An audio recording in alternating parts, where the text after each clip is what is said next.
Hello, everyone, and welcome to the Show Art Podcast. I'm your host, Ross Baxter, and today is episode 98 of the series. The podcast is a weekly series where I bring on guests from the film and game industries to talk about their journey, thoughts on education, you name it, folks. We cover it here on the podcast. By gosh, do we have a great podcast for you. Today on the show, we have a very special podcast ahead for you.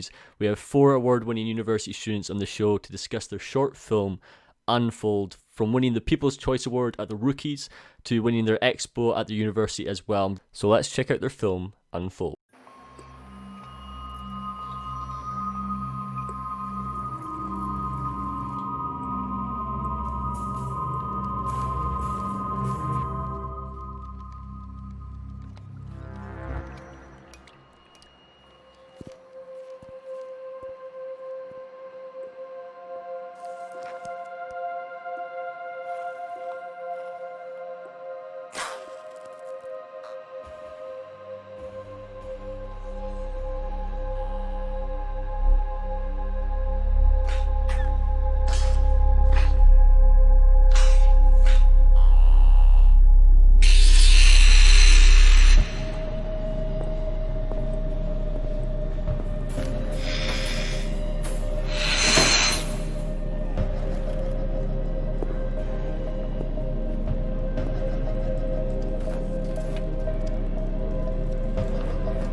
Very happy to have Noel, Kotryna, Luca, and Maya on the show.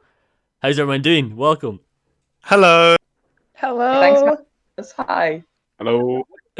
So there's a lot of us on today, so it's great to have so many people on the podcast. We've got the team on to talk about their short film that they made.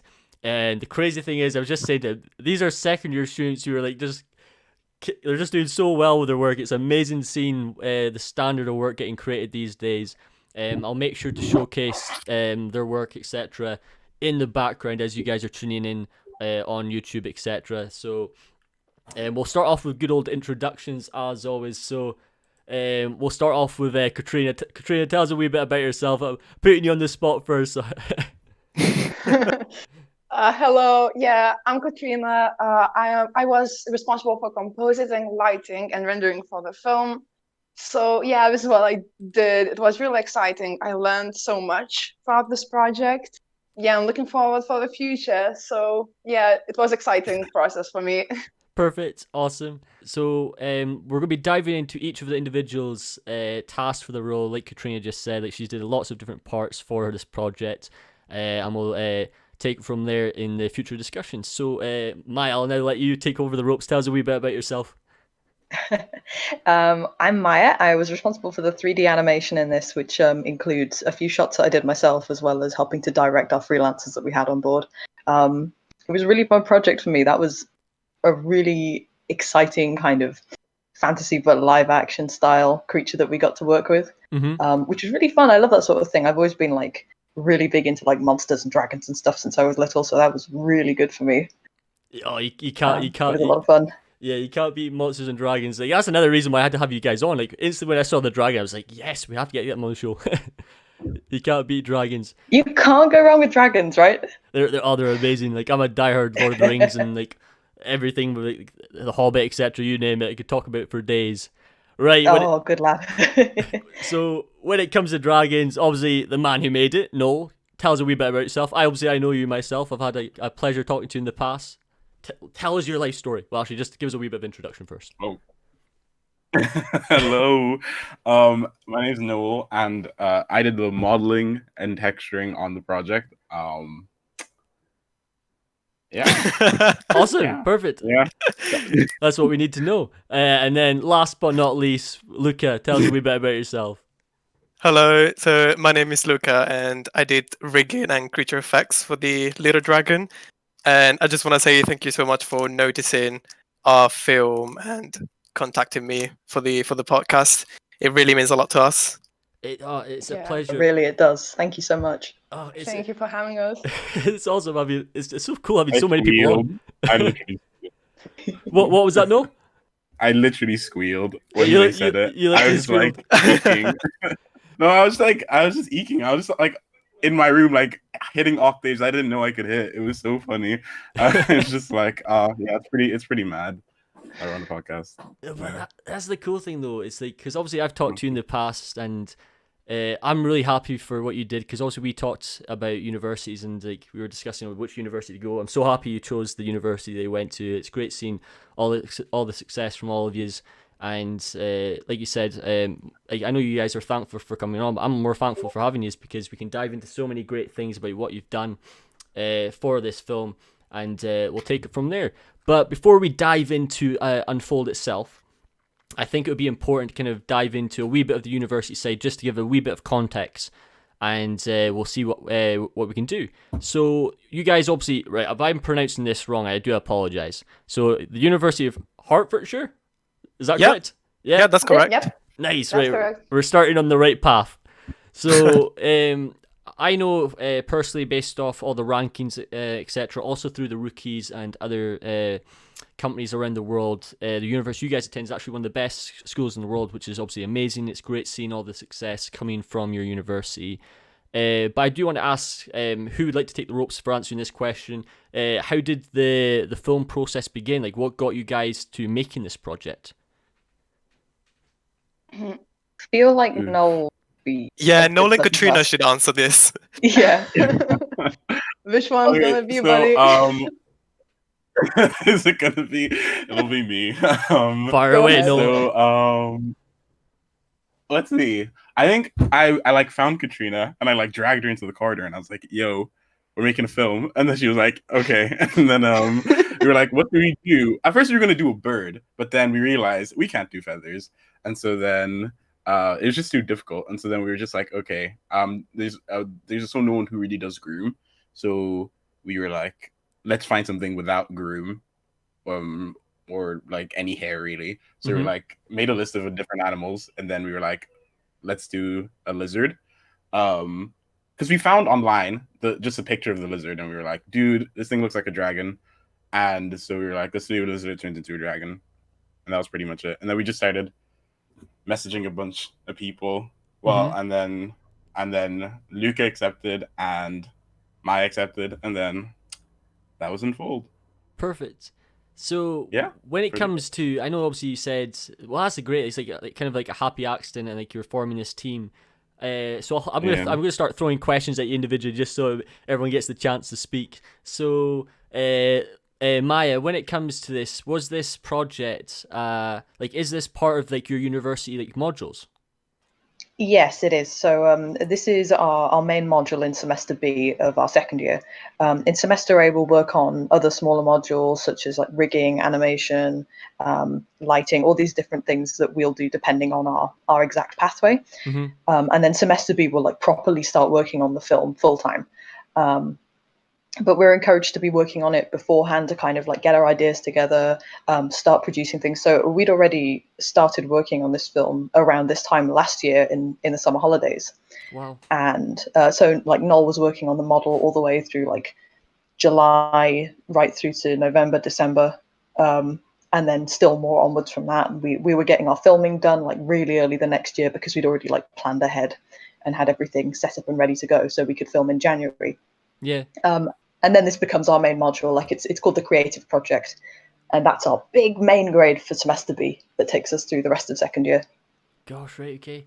Because one of the things that I'm going to mention this again later on, which obviously I said at the start, like I was very surprised at the standard of work you guys been able to achieve, especially for second year students. And I think when it comes to universities, this is what I think the majority should start doing is group projects very early on.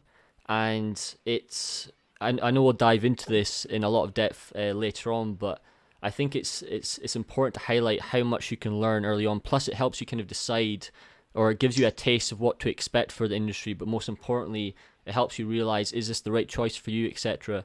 and we'll be able to discuss lots of different topics on this subject. But speaking of like second year modules and stuff, like, was this like, how much time have you guys had to make this? So when it comes to like the project as a whole, I'll ask this to Luca. Like how much time did you guys put towards this? All right, so we theoretically we had like a whole 6 months to make this film from scratch. But as Maya said, we had actually started working on pre-production way earlier than that, so way earlier than, let's say, Christmas. So that by the time we went into semester B, we already had like the whole story and character plot out, and we just needed to go out and shoot the actual footage and start working on the model and stuff. So we had like 6 months, but we started like earlier than that, and it was definitely like a good thing that we started working on the film in semester A, because we didn't realize how much work went into making a short film. And like as much as like the lecturers will teach you about like group work and each individual technical skill, there's a lot more to making a short film as a group that no one will tell you, if that makes sense. Yeah, so we had a lot of like preparation and organization issues, and I think definitely everyone could agree with me with this, in that it like the hardest part of it all was to organizing for the actual shooting production, Right. and getting all the props ready. We actually bought a lot of props on Amazon. Thanks a lot, Noel, for doing this. He bought a lot of props from Amazon, and we contacted schools for like scientific props, and a company that sold a company that sold taxidermy animals, basically dead animals in jars that we used for the film. It was a lot of stuff that we had to bring with us to the actual shooting location, and that was like the most excruciating and difficult part of it. But once that was settled, we were all kind of into a comfort zone, and we could all each individually focus on our specialized areas into the production part of the film. Awesome! Wow, what an answer. So when it came to, so you covered lots of great topics there, and we'll definitely talk about like the trials and failures, etc. You name it. We'll discuss all of that. So we started off on the podcast, obviously giving you guys a rough introduction to what these four artists did on the project, but we'll start off with once again, so basic context of the film itself. So Kotryna, when it came to the story and what the film is about, are you able to give the audience a wee bit of context of what the film is about? Yeah, so the film is about this lizard that is in a cage, and the scientist who keeps experimenting on an animal and turns this lizard into a dragon. So yeah, so the story is that this lizard turns into a dragon and kind of tries to escape from his cage. So yeah, this is the entire story, that we just saw the lizard and we thought, why couldn't we make that lizard go and be a dragon? So yeah, this is the entire thing of this film. Perfect, because like that's one of the things that I enjoyed. Probably one of the most enjoyable aspects of the film was the fact that it was simple, but you guys executed it so well, and it's the fact that you got it to a standard of, like, when I see this, yes, I'm not a specialist in visual effects to like that extent, but when I see you guys work, it holds its own. Like, it's up there. Like, if I had to compare it to all these other short films, like, for example, if I were you, by the way, this is one thing I think you guys should do, is send it out to CG Bros, because CG Bros could, like, if you they take all these short films and they share it amongst like 3 million people. So if there's one thing I would do, like, your work holds up to all these other people. So I would definitely give that a go, because it's great seeing such high quality of work, and especially the fact that you guys are still and like you guys are just going into third year of university, I assume. Obviously this year, yeah. Yeah. Yes. That's correct. I'm so oh, this is so cool. It's mad. Right. This is just I'm just shocked. Like it's crazy how much you guys can achieve, and like especially with all the other work you guys are doing on the side. And like this is going to be so important when we talk about teamwork and group work and how to be like. Obviously, I know you guys said that you went through lots of complications, not complications, but it wasn't an easy task learning like the ins and outs of how to make a short film. Like there's lots of stuff to it. So speaking of we've obviously dived into the story, etc. So Kotryna and Maya did like the concept design. So am I correct? So you both did like the main kind of concept art for the film. Can you guys dive into just like designing the character for Noel to then future make in 3D? I've really got to give more credit to Kotryna when it comes to the concepts, because when I was first contacted by Noel about coming onto the team, he sent me through Kotryna's artwork that she originally did with some variations for how this lizard's wings should fit on its body. Mm-hmm. And it was such a nice work. Like, she was debating, should we have it like the front arms become the wings, or should it be like a separate 6-limbed animal like what we ended up with in the end? Really beautiful artwork. She's fantastic at drawing these things. Like, there's a lot of character in her work. I focused a bit more on exactly what shape the wings should be and what we should draw inspiration from. Yeah. But really, I've got to, Kotryna, you really like you really carried us home. Perfect. So Oh my God. I'll pass over to Kotryna then. Oh, thank you, Maya. So concept. Yeah, it was, since lizards don't usually have wings, so you had to figure out a lot of stuff. How wings connect to the lizard correctly anatomically, and it was a huge challenge. We got a lot of feedback from different people. Even the design that we concepted before didn't really work. We had to figure out the ways to make it realistic, and as you said before, and Luca as well said it before, it was, as you said, that we aimed for something simple, but the film was actually, we planned to make the lizard fly. Mm-hmm. But how we connected the wings, it wasn't anatomically correct. And we thought that, it shouldn't really maybe fly. So it was a really huge challenge for us. So there was a lot of concepting, muscle concepting, the way wings connect from a shoulder blades. Do we make double shoulder blades, or do we extend it? But yeah, and it was a lot of work, but it turned out pretty well. So yeah, I don't know, we're kind of happy how it got at the end. Yeah, of course. But yeah, it was a huge challenge at the beginning to figure out how it's supposed to look like, and to make it anatomically correct, because after all, it's a visual effects film. So you have to aim for something realistic and believable. Definitely. Because in CG film, it wouldn't be a problem. Mm-hmm. But since it's effects, it's kind of, we aim to be as accurate as it could be. Definitely.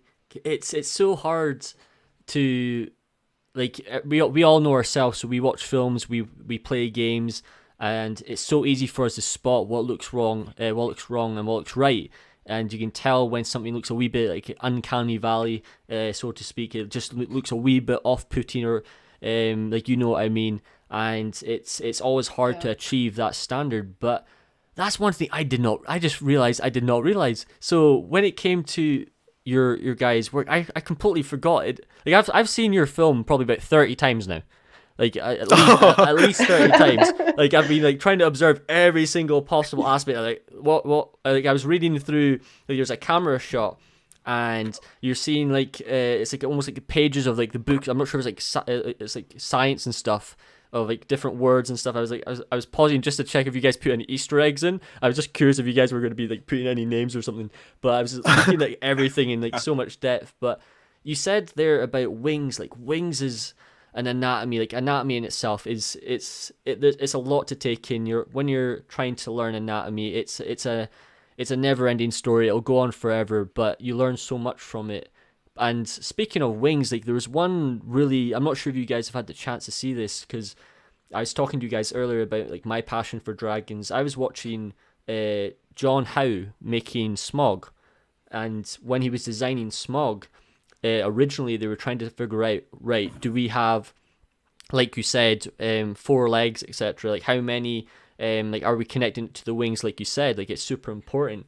But the best point that I've got from what you just said there is that you guys have to figure out, everyone tuning in, like play to your advantage. Like how can you guys use your skills and your knowledge to make the best possible result with what you know and still pull off a convincing film? And you guys did that. And it's like, for example, when the door is turning around, I was getting goosebumps because like I love that feeling, right? When you watch a film for the first time and you have no idea what to expect. It was like watching your film was like watching Breaking Bad versus The Hobbit. Like it was just like science versus, because the quality of the filming is really nice.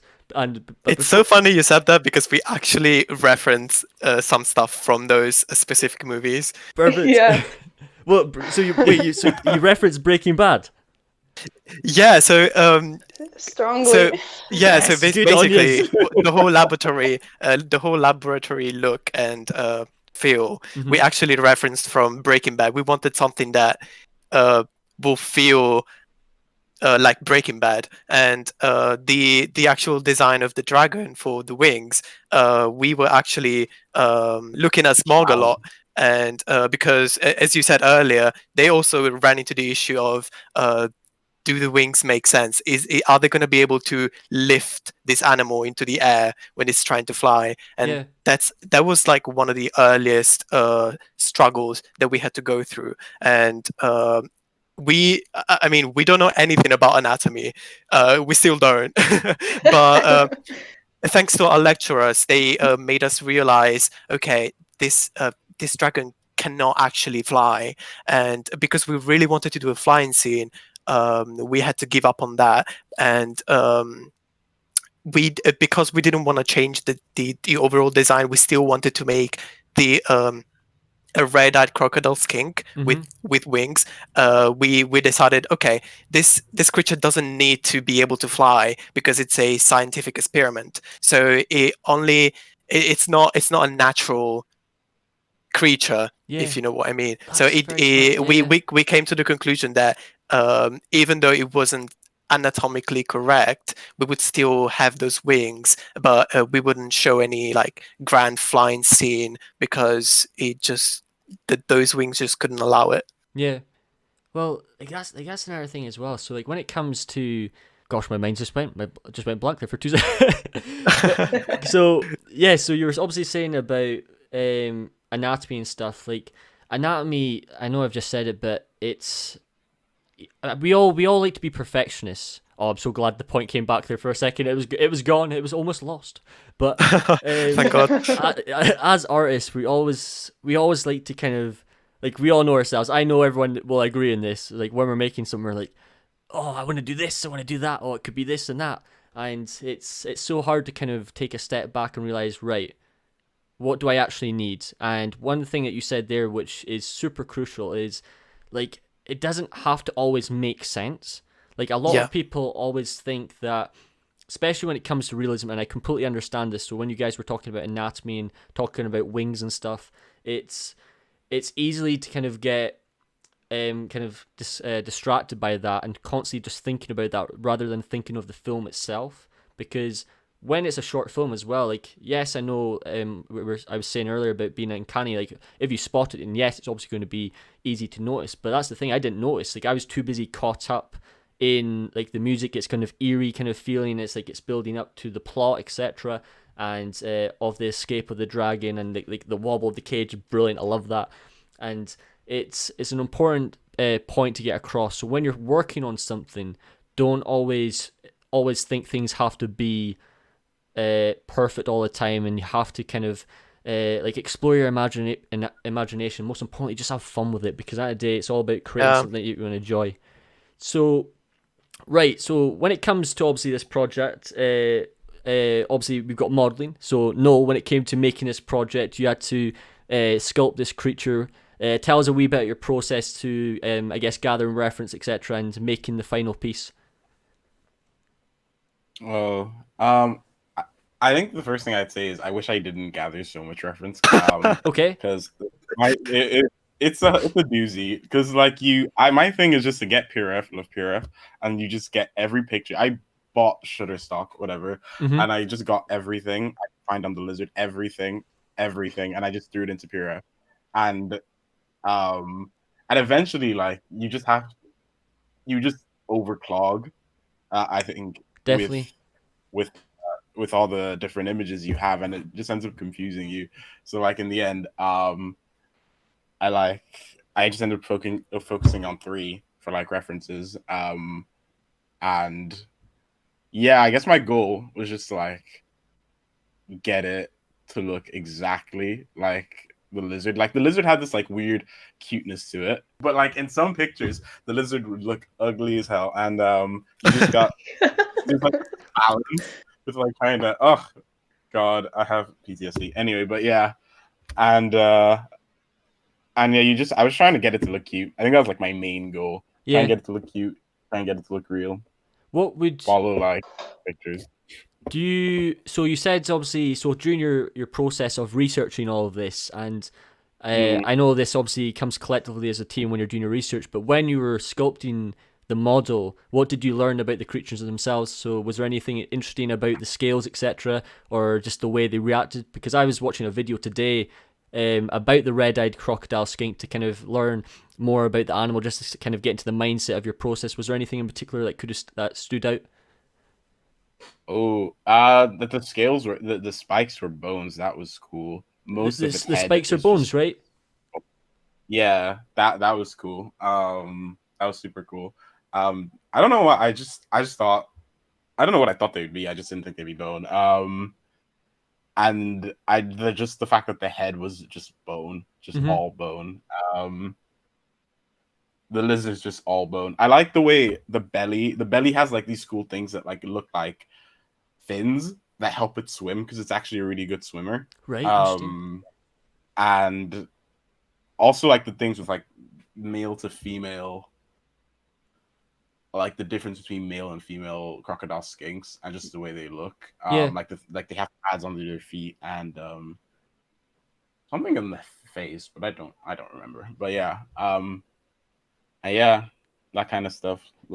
Just little things. No, that's perfect. It's all these small details that you learn, and it translates Yeah. over to the animation as well, and obviously rigging, etc. for Luca. So when it came to when I first saw the movement, obviously it's very believable. I like what you guys did with like the motion blur as well, just so you could actually focus in on the actual creature itself. So when it comes to for you, Luca, for the rigging and experiencing this for like the first time doing this for the dragon, etc. What was that like? Like, tell me your process for rigging and your experiences.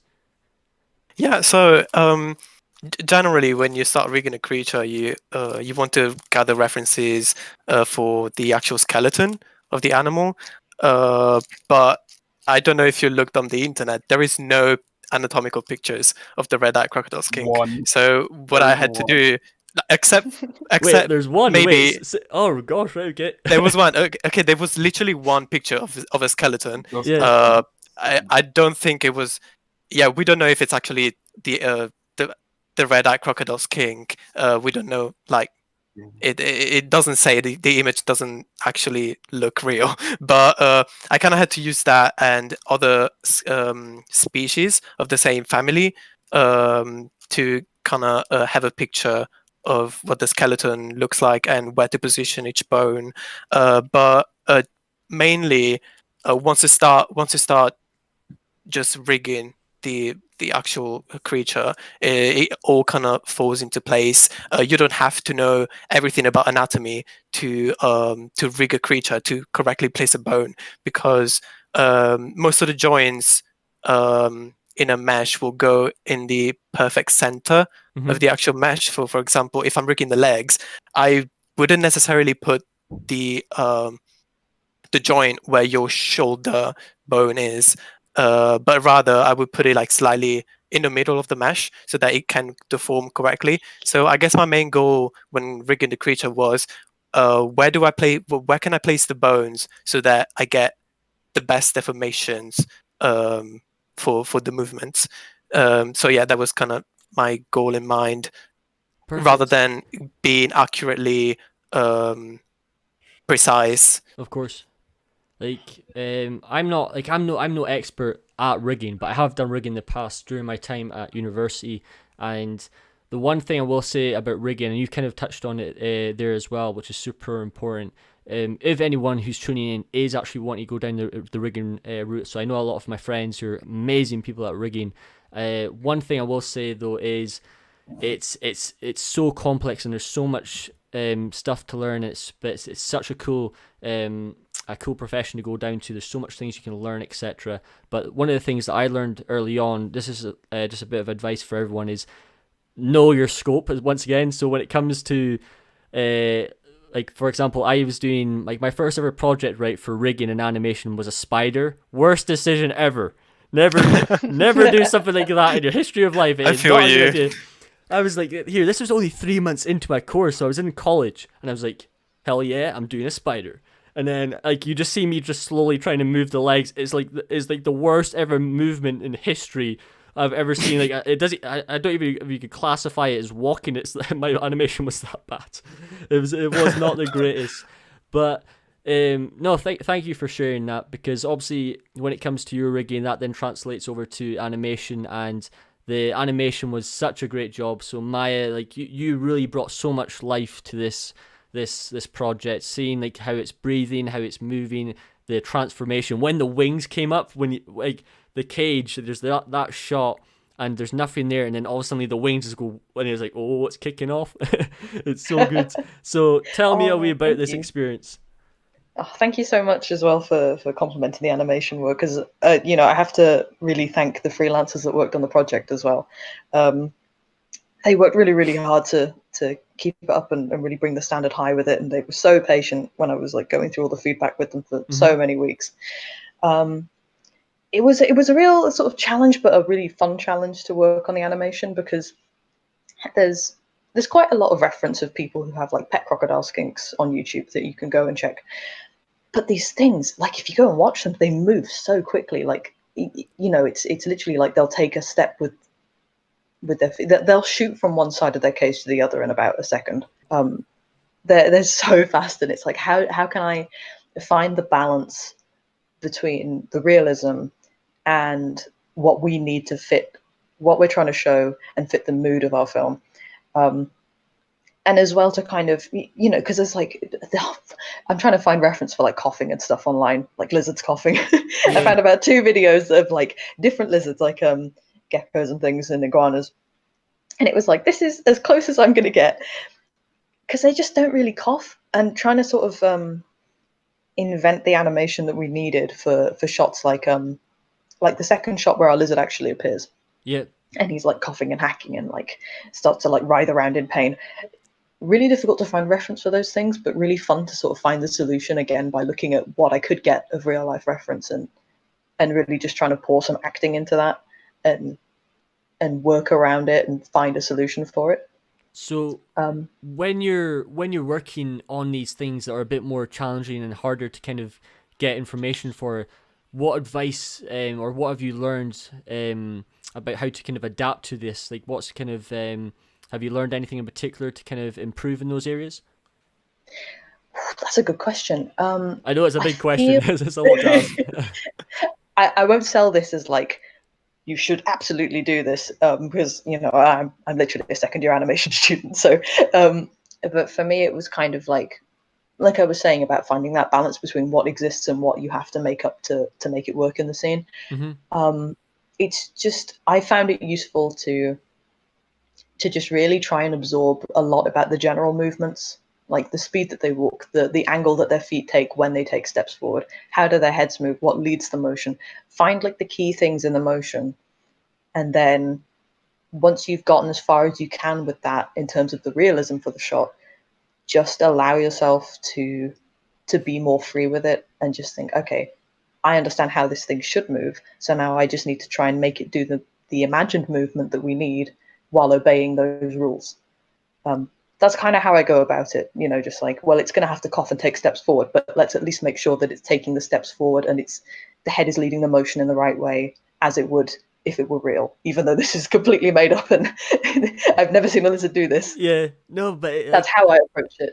definitely no, great answer. It's all like it all works well together. Like I said, everything makes sense, and I know you guys obviously wanted to like I know I would if this was the case, but I'd always want to add more and stuff. But you need to kind of take a step back and realize, right, what do I need? What's going to be convincing enough to sell the shot?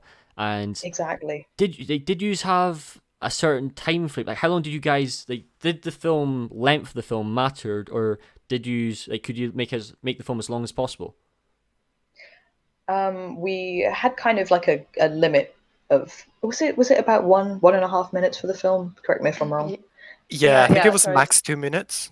Yeah, that's right. Okay. So we had to, because some of our original plot lines, while we were still trying to figure everything out, and even before we really hit on the exact plot that we went with, we were trying all kinds of other things, and there were so many that were just too long and complicated that we were never going to fit into that time frame.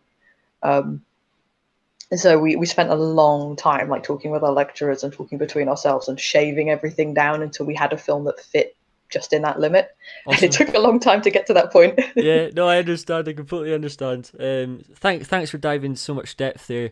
So one of the things that I have a big passion about is rendering and stuff. So it's great having all these different areas to talk about. So Kotryna, it's your chance to shine again. So when it comes to compositing, lighting, and rendering, first of all, before we dive into that, I just want to ask, what did you render it in, Kotryna?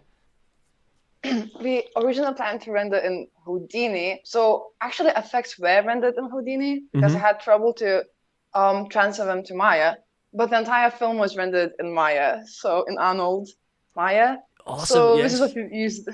Yeah, and that's it. It was actually I know Houdini, how Houdini rendering works and Maya rendering works, but since all this Corona situation started, it was actually easier for us to render in Maya. So yeah, so this is what we used. And produced a pretty good result on that. We also lit in Maya, but effects I lit in Houdini because, as I said, I had trouble transferring particles in Maya. Yeah, so we lit in half of the film, not half, like 70% were done in Maya. Some of them were done in Houdini. Perfect. So when it came to like your process as a whole, then, because you've got a lot on your plate, so you did like the rotoscoping, which I have so much respect for because I've done a lot of that in the past. I did 2 years of rotoscoping, so there was a lot of learning. Learning that whole kind of world, and then you did the lighting and the rendering. Are you able to dive into like your process throughout the 6 months of working on this?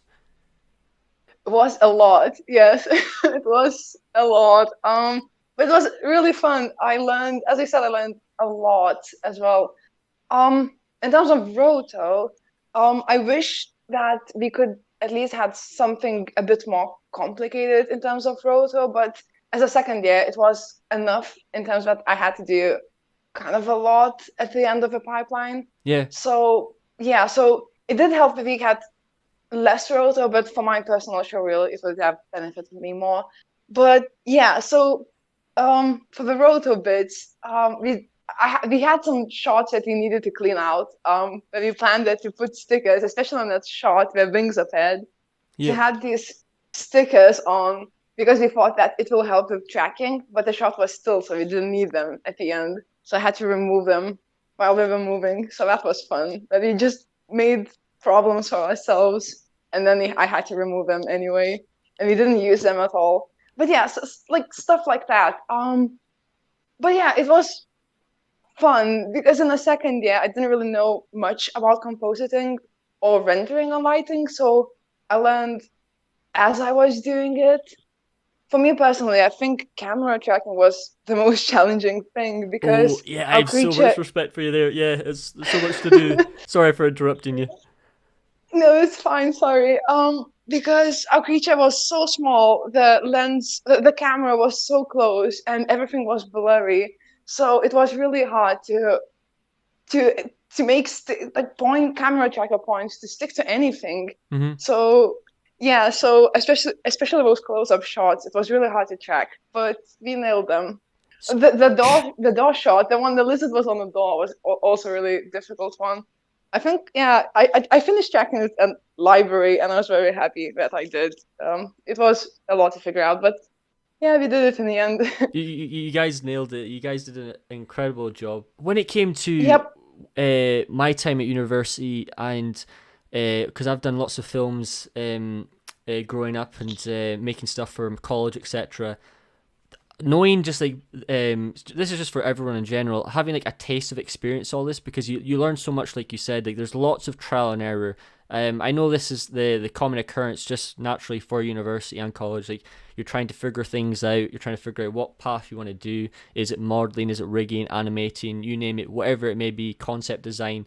There's a lot of questions you guys have to ask, and it's always the hardest one. But one of the questions I wanted to ask, this is for all of you individually, so we'll just start with we'll start off with Kotryna since we're on this topic.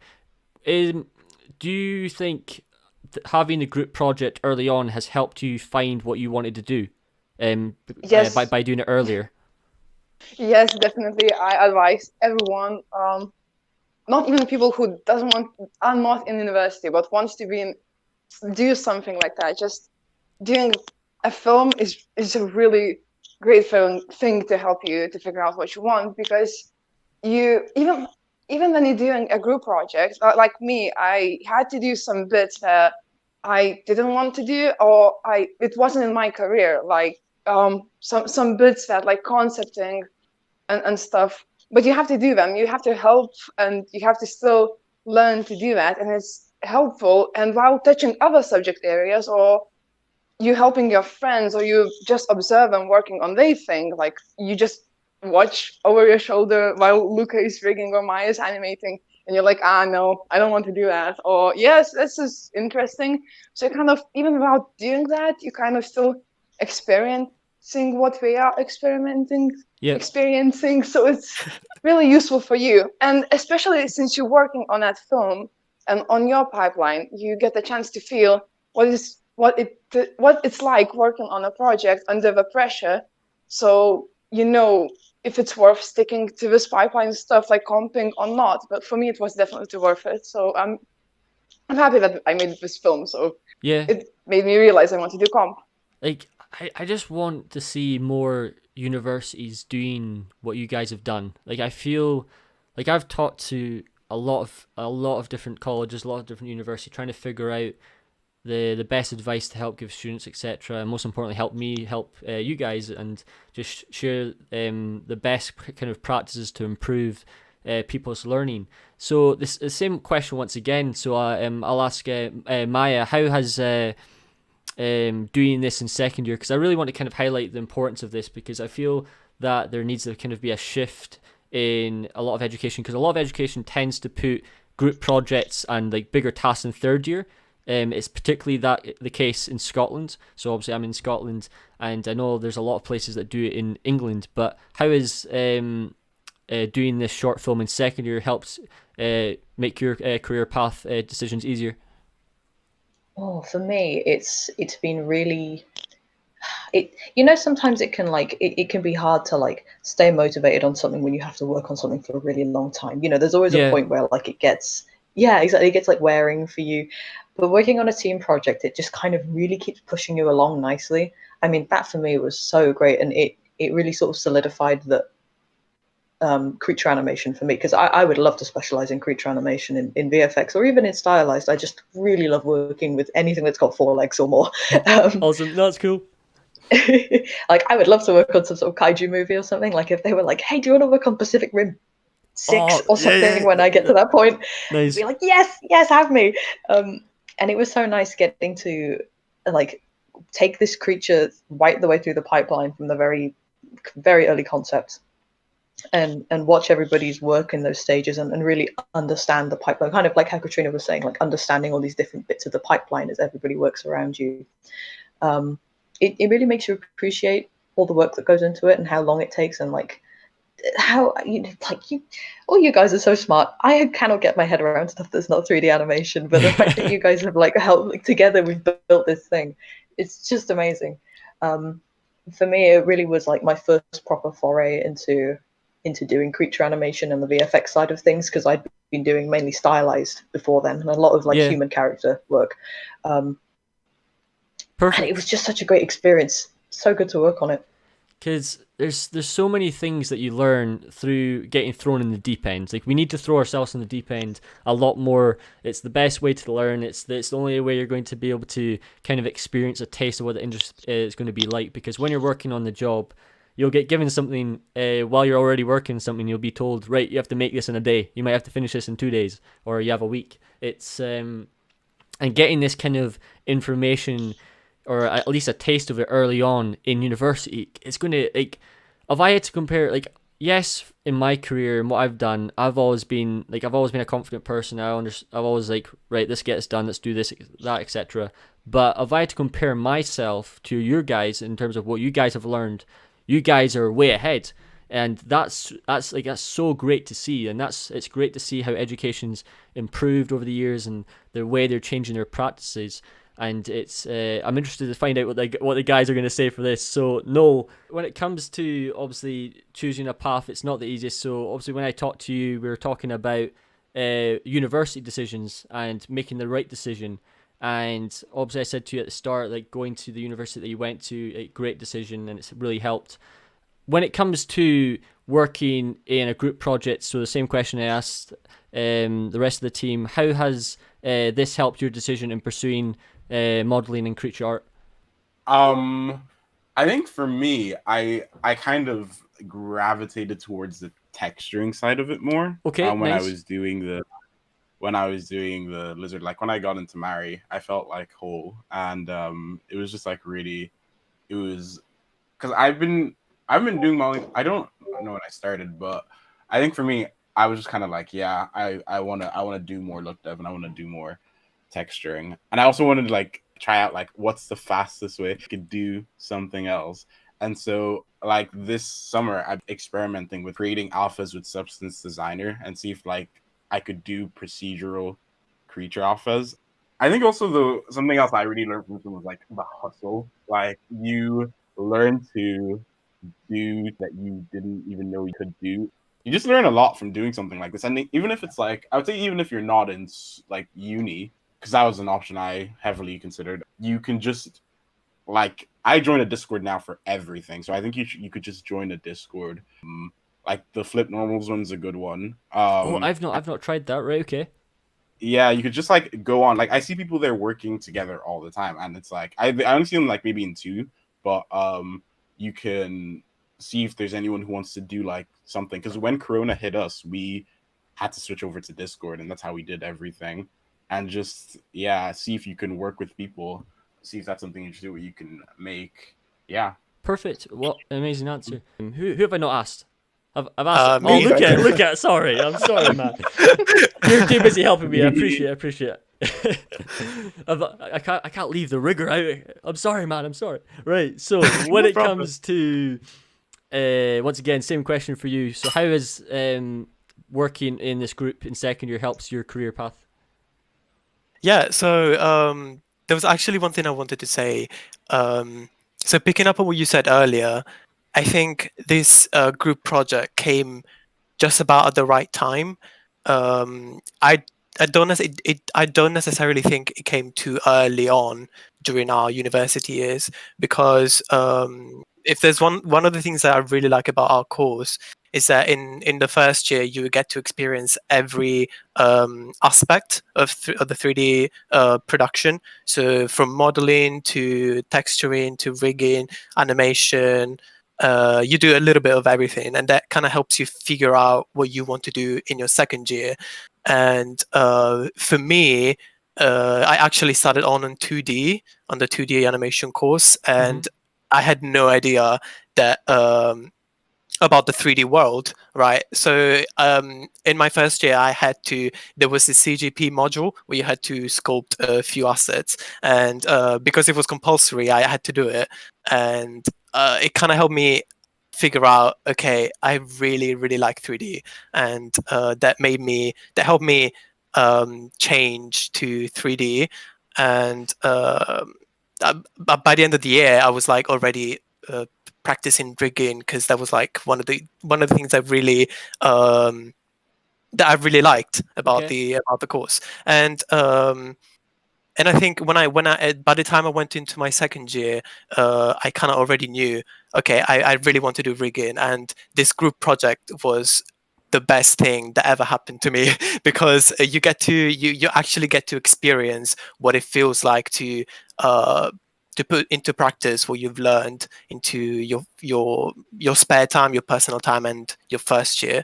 And I don't know, it just helped me solidify the idea that rigging is my passion, and also creature effects. And it was just an amazing experience to get to do that.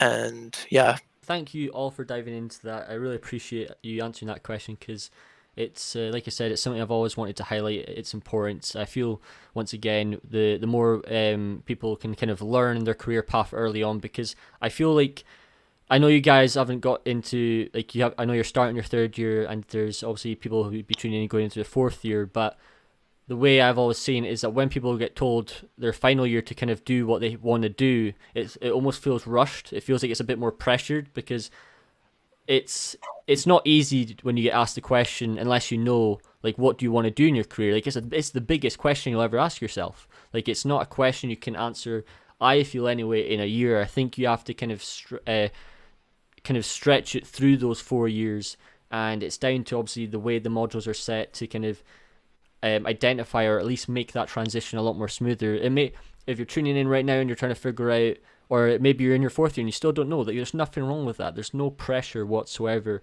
in terms of trying to figure out what it is that you want to do. However, it does help trying to, like, give yourself new challenges, such as doing a group project like this, doing a film, something that's going to test you, something that's going to, the guys are saying, put you into a scenario where you're going to have to experiment with all these different things. Like, I know they've obviously said there are different roles and stuff, but as they've obviously talked about their experiences through this film, they've not just done one thing, they've been doing all these different aspects, and that aspect is probably the most crucial part of this whole project. Like, you've learned so much about yourselves as individuals, and that's so great to see.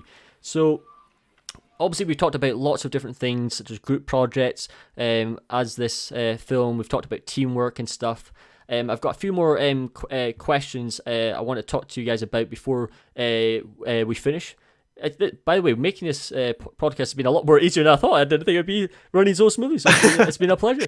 So I wanted to ask you, when it comes to the festival side of things and the competitions, etc., so how did you guys get this film out there? Like, who's the best for kind of answering this question when it comes to, like, how did you guys get into the rookies? Is that because of the school? Is this mandatory that you guys have to apply there?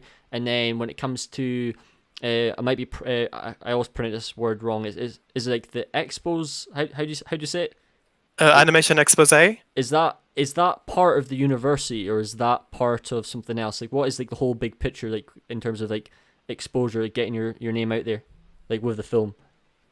Okay, so I know it's a lot to it's a big question. It's a lot to absorb. So basically, around like the kind of like the end of the year, the lecturers themselves encourage us to apply for online competitions and get your work out there. And I think one of the greatest things to look forward to for a student at Hertfordshire is the animation expose, which is an animation, VFX animation exhibition. Well? Yeah, it's like an internal thing that we do at within our university, where everybody, basically anyone who's made a film will get, like, sort of put forward, and the lecturers will shortlist the best work from that year group, and show it off. We call it film day colloquially, honestly. Yeah. Like, it's just everybody gets together in the auditorium, and in this case it was like a YouTube live stream, which was actually really fun. Oh, incredible. And Nice. all the best films get displayed. Thanks for diving into it, because I think even first, like, the fact that you guys are doing this early on, first and second year, once again, I've not seen that happen. I've never seen. Yes, I know I don't attend. I'm not a clone in every university in the world, but Gosh, that'd be great. Imagine that. Just an army of myself.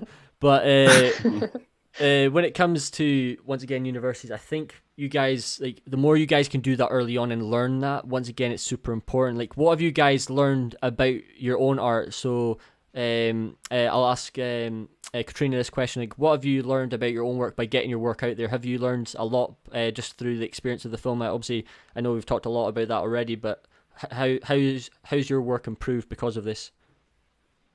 It improved a lot. As I said before, as I started second year, my knowledge for compositing was very minimal. Mm-hmm. And then we did this, and we decided to put it on the rookies.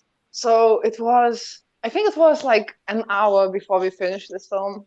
I finished rendering, and we were like, let's put it on the rookies. And we were like, oh, it's done. Yay. So the feedback that we got from people, it was really good. And I personally, because I'm the last on the pipeline, so obviously I see my own mistakes, some bits there that could have been fixed. For me, the film wasn't finished yet. It looked like, because I worked the last.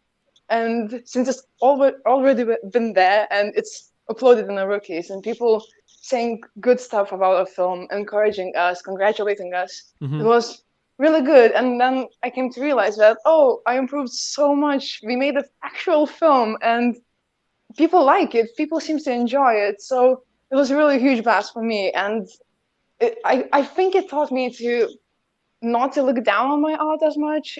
I'm still improving. And at the end, we can all make a really good thing out of it. Great answer. I think it's all... When I joined university, I always felt that I always wondering why were so many people kind of being so strict about their work. I think the best thing, which is obviously super important. Like, it's great to see the passion in that, and but there's nothing more rewarding than obviously getting feedback from people. Like, obviously all the success you guys got from the rookies. So congratulations once again. And to be honest, Thank you. The one you got right, like the word you got is probably the best one you could have got, because think about it. You guys got the People's Choice Award. That means the people of everyone who, in terms of the public, they thought you were the best.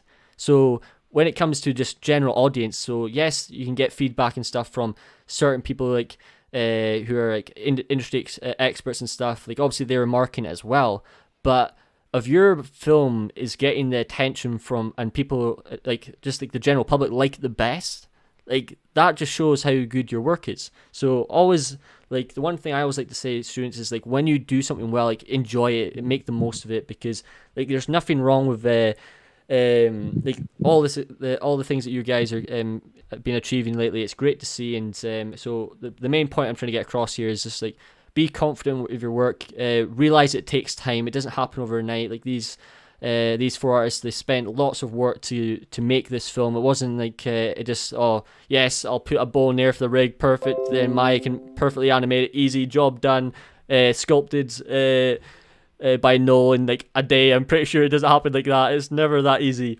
Yes, we have happy accidents, but hopefully all these different stories that you guys have listened from them today has really helped you out. So there's one main question that I want to ask you, is because you guys are students, I want to kind of throw this. This is probably a difficult question to answer, but because of COVID going on, what do you want to see happen to make sure that your education is going to still be nice and smooth? Or obviously smooth is not an easy word to say, but just to make sure it's not getting taken away from obviously what you learned through first and second year before COVID started. I know it's a tough question, but Maya, would you like to ask, is there anything in particular that you hope that the university continues? Because I got a feeling that it's going to be a lot from home at the moment. Yeah, our university, our lecturers, bless them, have been working so hard to figure out a way to maintain as much as they can of the original pre-COVID course, while still adhering to the new regulations that are needing to be put in place, the distancing and all these different things. For us, I feel like because we've like gone through the most of the learning new skills part of the course, it's really important for us to be able to still access the facilities, and to be able to still have that one-on-one time with the lecturers. I know that they're working really hard to still be able to give us a lot of one-on-one time to properly discuss our projects and like really help us get through this next year to the best that we can. So for me, that's honestly where I'd put the importance, is being able to access the facilities that we need. Of course. Because, you know, like things like Houdini and stuff, we need to have the equipment available. And even then, you know, our lecturers have been working really hard, like speaking with the Foundry and all sorts, to make sure that we've all got access to what we need from home, even if we don't have the best hardware for it. As long as we've got what we need to work and we can still speak to our lecturers, I think we'll be just fine. Perfect. But thankfully, that's what all our lecturers have been working really hard on making available for us. No, thanks for answering. I know it's a tough one. It's not the easiest questions to answer. And then, Noel, so you mentioned something really important when you were talking about your process and stuff. So you were talking about Discords. Could you kind of highlight once again the importance of Discord communities and how that's helped you? Because I know your work, once again, it's improved so much since I first saw your work. Like, how has Discord communities helped you improve as an artist? Yeah, if you asked me, I was gonna answer as well for what our uni could do. You can answer both. Yeah, take your time. Yeah, I can answer both because they're pretty much gonna be the same answer. But yeah, like for me, like I would go on certain Discords, and I would hope our uni, because our uni has a Discord as well. And I'd hope that what could happen is we could like replicate the feeling of being in the LRC. Like sometimes you want to like work at home, but like I don't think I've learned faster. Oh, sorry, the LRC is our school library. I should. Okay, yeah, that makes sense. Perfect. Speaking in gibberish. But yeah, I would like to, because I go on the Flip Normals Discord sometimes, and I'll just like I would just share my screen with other people, and I would just and other people will be working. They'd be like, "Oh, what are you doing there?" And I see someone doing something like, "Oh, I've never seen that technique before." And I would like, I don't know how the school would do this, but like just having like maybe some third years on that are just like on there, like perusing from time to time, just sharing their screen, just to replicate whatever you could on Discord. Like you like joining as well Discords to join. The Andrew Hodgson modeling Discord is really cool. Oh, Andrew, and yes, just like good choice. Yep. Yeah.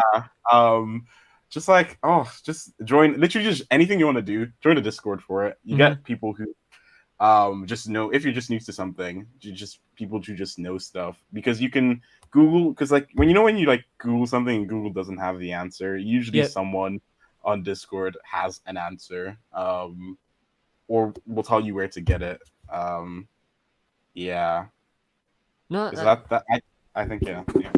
No, thanks for saying that, because that's a really interesting point. Because so I know the university I went to, so I went to Abertay, and I know one of my lecturers, Ryan. I don't know how they're doing it, but I know they're doing some sort of Discord theme.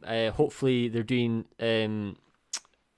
based on what, how can I say this? So you said there, which is something really important, which is obviously interacting with the later students, which is crucial. And I understand it's obviously a balancing act between second years doing your work, third years doing their work, fourth years doing their work. But maybe if there's lecturers listening right now, if they could somehow maybe like even just one day a week, or even if it's just 10 minutes or whatever it can be, just have a chance in which all of you guys are collectively together, maybe in your particular groups. So say on one Discord there's texture artists, the other one compositors. Yes, there might be less artists depending on the group. Like there might be a few modelers or whatever, or animators, whatever it may be. But as long as it gives you the chance to talk to these people, then that's going to at least make that transition a lot better, and at least you're going to be getting more value from your university. Because I think one of the biggest panics that's going around at the moment is people are wondering, are they going to get their money's worth? And I understand that some students are paying more than other students, depending on where you live, etc. So I think that's a great point to bring up. So the more Discords getting used in university would be awesome to see. So speaking of Discords, like or just this concept in general, Kotryna, is there anything else you would like to add to this subject when it comes to COVID? How you mean how university will be better in education terms, or the troubles you face? Well, actually, so both would be great. That'll be much appreciated if you're comfortable in answering both. But I guess the first one would be, is there anything the universities can do to help you, maybe as a compositor or just an artist in general, to work better? Oh, yeah. So I think it is. I think it would be cool if we would. I think we will do that. That we could access facilities. I mean, not all of the people, but definitely a few people could access good computers, because for me personally, this project was done on my laptop. Oh, right. And wow. Okay. yeah, and it wasn't very a good thing because my laptop is not very good. But yeah, but just accessing computers that are capable much more would be, because it would make the process so much faster and so much better for me as well, in terms of rendering and lighting or even compositing. I mean, of course, it's all up to myself as well, because during the summer I was looking at my previous comps, and I'm trying my best to prepare for the Corona situation, and I'm trying to optimize my comps and to learn how to make them faster and better, achieving the same result.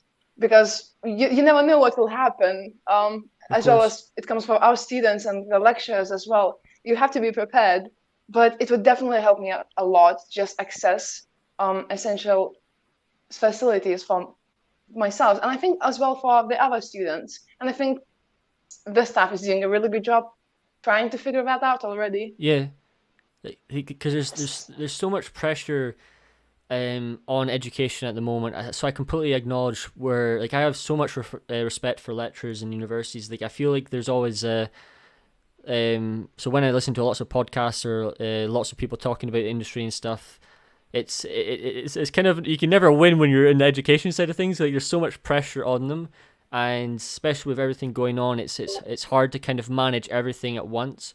But all these small adjustments does go a long way. But the best thing I could say to everyone, if you are a student right now, is be patient with your lecturers. Give them the chance to learn new things, because remember, they're having to adjust just as much as you are. Yes, I understand. Obviously, you're paying and you're investing for these things, which I completely get. It's obviously it's your career and it makes sense. But try and be as conversational as much as you can. Like, try and figure out, like, the best thing I ever did, and I say it all the time, like, I talk to everyone. Like, I always talk. I'm always figuring out, right, how do I do this? How can I improve this? What am I doing wrong that's made your process more difficult, and how can I change that to make everything just naturally be smoother? It's constantly about figuring things out, and this will this will help yourself grow when it comes to the job as well, because once again, you'll be able to adapt. And it's much appreciated having you guys answer all these questions. So first things first, once again, thank you so much for coming on the podcast. It's been an absolute pleasure having all of you on. Most importantly, thank you so much. It's okay. It's been a blast talking to you. Everyone who's tuning in, make sure to go check out all their work. You guys will be seeing all their work showcased on the podcast.